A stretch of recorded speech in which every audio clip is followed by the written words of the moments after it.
धन्यवाद। Shrimati Supriya Sule. Sir, thank you very much. Sir, I want to speak on this today. Thank you for giving me the permission to speak on the Health and Security, National Security Cess Bill 2025, sir. Sir, I appreciate the reason of bringing the bill. I won't say I object to the bill. I would like to support the bill because I'm not taking away from the intention of the government. We had a very detailed discussion yesterday, and in her reply yesterday, she at length was very practical and a very pragmatic approach of the Honorable Finance Minister of the challenges of tobacco and what the position is today in the larger interest of society. But my first question to the Honorable Finance Minister is why in the form of cess? Just yesterday in a reply, sir, you were present there. She talked about taxation at length, and we have no objection to any of taxation. इसे सरकार चलेगी कैसे अगर जब tax नहीं collect होगा तो? And we are happy to pay tax on these demerit goods. But why in the form of cess specifically for this? And the other question I would seek I hope she indulges us in a clarification. My very learned friend who spoke extraordinarily well today is Sumati. She also asked the same question, is that if this cess ever has to be doubled, they don't need to bring it back to Parliament. We are not against it. We will support any such thing if you want to increase taxes on any good which is not good for society at large. We will support the government. GST अच्छा bill आप लाए, हम आपके साथ खड़े रहे. Operation सिंदूर के वक्त हम आपके साथ खड़े रहे. आप देश के लिए जो भी अच्छा करेंगे, हम पूरी ताकत से हमारी राजनीति जो भी डिफरेंसेस है छोड़ के हम आपके साथ देश के हित के लिए खड़े रहेंगे. और ये बिल अगर देश के हित के लिए है तो मैं बड़ी विनम्रता से उनको पूछना चाहती हूँ कि सेस क्यों, और आपको अगर डबल करना हो ट्रिपल करिए, कोई दिक्कत नहीं है, बट पार्लियामेंट में क्यों नहीं लाएंगे? How can you do then? What is the value and the sanctity of this democracy tomorrow you going to downsize parliament? हम चुन के क्यों आते हैं सर? अच्छी चर्चा आपने भी बड़े, आज आपका बड़ा लंबा भाषण हुआ, उसके भी मैं थोड़े आपको क्लैरिफिकेशन, आपका भी बहुत अच्छा सर भाषण हुआ है, हमेशा ही अच्छा होता है. 2-3 important questions I would like to ask her. That in this cess in the last 10 years, in the Honorable Prime Minister Modi regime, or era you can call it, the cesses have gone from 10% to 25%. I still remember, I miss Arun Jaitley ji. Arun ji जब थे finance minister तब हमेशा उनके मुंह से एक अच्छा शब्द आता था, कोऑपरेटिव फेडरलिज्म. हमेशा कोऑपरेटिव फेडरलिज्म की बात करते थे कि सबको साथ लेके चलेंगे, हर राज्य को उसका हक देंगे, और नहीं होगा जो पिछड़ा होगा उसको आगे लाने के लिए जो कर सके सरकार करेगी.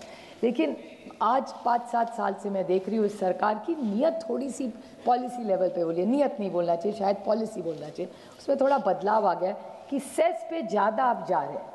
तो हमारा ऑब्जेक्शन बढ़ाने के लिए नहीं है, हमारा सबका ऑब्जेक्शन है कि सेस मत करिए, टैक्स करिए, हमारे साथ भी शेयर करिए, क्योंकि हर राज्य को पैसे की ज़रूरत है, और ज़्यादा से ज़्यादा आप ही की डबल इंजन सरकार है सब जगह, तो फिर दिक्कत क्या है? फिर सेस क्यों है? ज़्यादा तो आप डबल इंजन सरकार चलाते हैं देश में, तो फिर राज्यों को देने में दिक्कत क्या है? यही हमारी सबकी मांग है. Sir, there is another thing I want to ask for a share clarification. I am not yielding sir, that I want to know what it is the split between health and national security. आप health के दीजिए, अच्छी बात है, देश के आरोग्य के लिए आपकी सरकार कुछ कर रही है, हम उसका स्वागत करेंगे, और नेशनल सिक्योरिटी में तो ऑब्वियसली सरकार के साथ ही रहेगी ऑपोजिशन, जैसे मैंने पहले कहा ऑपरेशन सिंदूर में आपके साथ खड़े रहे हम. लेकिन ये स्प्लिट क्या होगा, इसके बारे में भी कोई क्लैरिफिकेशन सर आया नहीं है, तो अगर उनके रिप्लाई में ये कह सके तो अच्छी बात होगी. मैं पॉइंट्स रिपीट नहीं करूंगी, लेकिन ये जो बिज़नेस है सर, ये एक हाई प्रॉफिट मार्जिन का बिज़नेस है, इसमें टैक्स इवेजन हो सकता है, मैं मानती हूँ, और सिग्निफिकेंट एडवर्स, ये पब्लिक हेल्थ के लिए बहुत ख़राब है, जिसके बारे में प्रोफेसर रॉय ने भी ये कहा. लेकिन मेरी बड़ी विनम्रता से सरकार को विनती है कि हर एक को जेल में डालने से प्रश्न हल नहीं होता. सर, हमने इनकम टैक्स है, इंसॉल्वेंसी है, सब में हम सब मिलके काम करते हैं, और हमारी कोशिश रहेगी कि अगर आप आदमी को जेल में डालो, उससे क्या हल होगा? ये जो इंस्पेक्टर राज बढ़े जा रहा है, उससे वो हैरेसमेंट ही होगा. पता नहीं सच हो या झूठ हो, लेकिन अगर कोई बिजनेस कर रहा हो, मैं तो इस बिजनेस के खिलाफ हूँ, मैं तो चाहती हूँ कि ये पान मसाला और गुटखा बैन ही हो इस देश से, पर ये चीज़ें हो नहीं सकती, मैं जानती हूँ, कि हमने तो महाराष्ट्र में गुटखा को बैन किया, इतना ब्लैक में चलता है सर, मैं क्या बताऊँ आपको। कल मैं बोल चुकी हूँ उसके ऊपर, और किसी भी आज देश में किसी के राज्य में खिलाफ में नहीं बोल रही हूँ, न होम मिनिस्ट्री के किसी खिलाफ बोली, पर किसी के राज्य में आप जाइए सर, कॉलेज के पास जाइए, इतना अच्छा रूल पार्लियामेंट में बनाया कि पास में गुटखा या तंबाकू नहीं मिल सकती, लेकिन हर कॉलेज और स्कूल के पास में आजकल मिलता है सर। ये दुख की बात है और ये हर राज्य में हो रहा है। मैं किसी सरकार के खिलाफ नहीं बोल रही हूँ, जो वास्तव है। हम सब के घर में बच्चे हैं, लेकिन इसमें हम बदलाव कैसे लाएंगे, इसके बारे में हम सब ने सर सोचना चाहिए। और ये सेस का सर, मैं सीएजी का रिपोर्ट कोट करूँगी सर, जो पेपर में आया है। मैं कोई फाइनेंस एक्सपर्ट नहीं, मैं कल भी कह रही हूँ, मैं हमेशा कहती हूँ, लेकिन ये एक सेंटर का एक रिपोर्ट है, सीएजी का रिपोर्ट है सर, जो पेपर में है। मैं टेबल कर सकती हूँ, नहीं तो कोई वहाँ से फिर निशिकांत जी नाराज़ हो जाएंगे कि ये वो आप भी थोड़े आज मेरे पे नाराज़ हुए वो रिपोर्ट के लिए IMF के।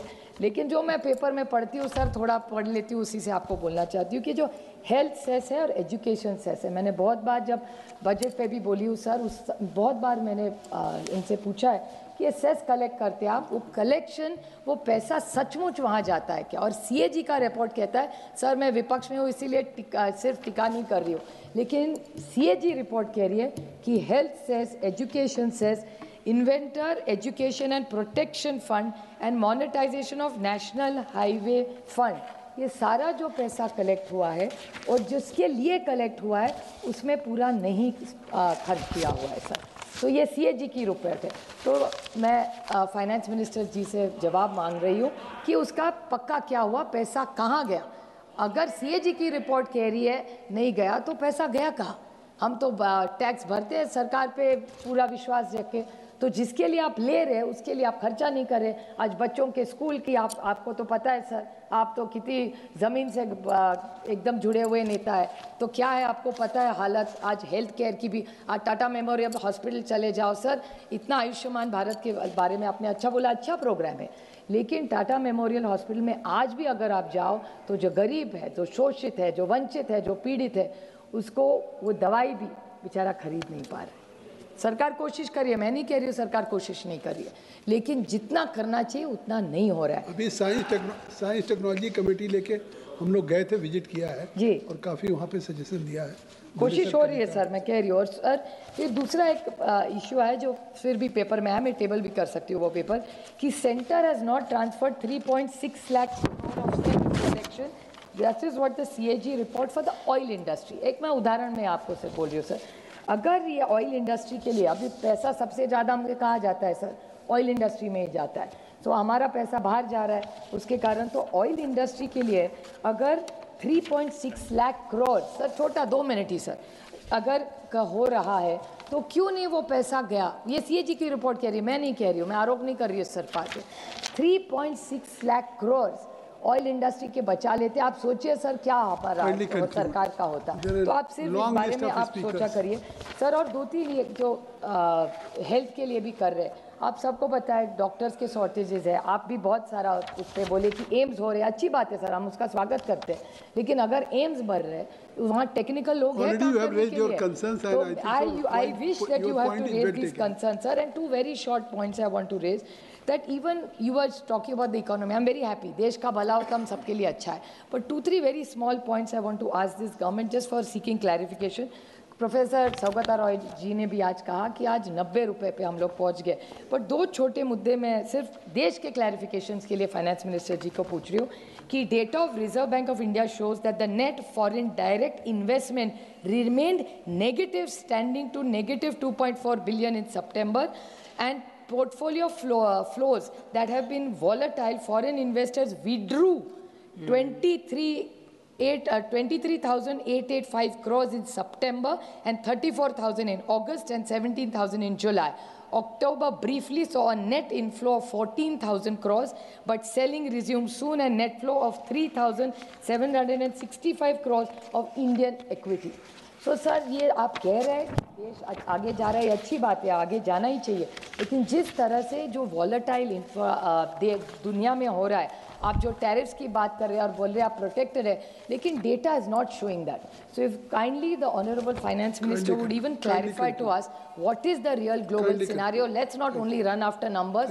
जो वास्तव है, आज महंगाई सर बढ़ रही है. आप अगर भाजी मंड घर जाए तो भाभी को पूछेंगे तो भाभी आपको बता देगी कितनी महंगाई बढ़ रही है. तो इस बारे में आप जरूर सोचिए.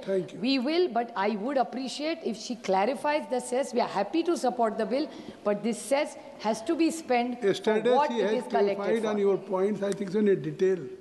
No, but we will expect it because we have people who are objecting and sending it to select committee. We don't want it to select committee if she gives us a clarification. Thank you, sir. Shri Naresh Mahaske ji. माननीय अध्यक्ष महोदय,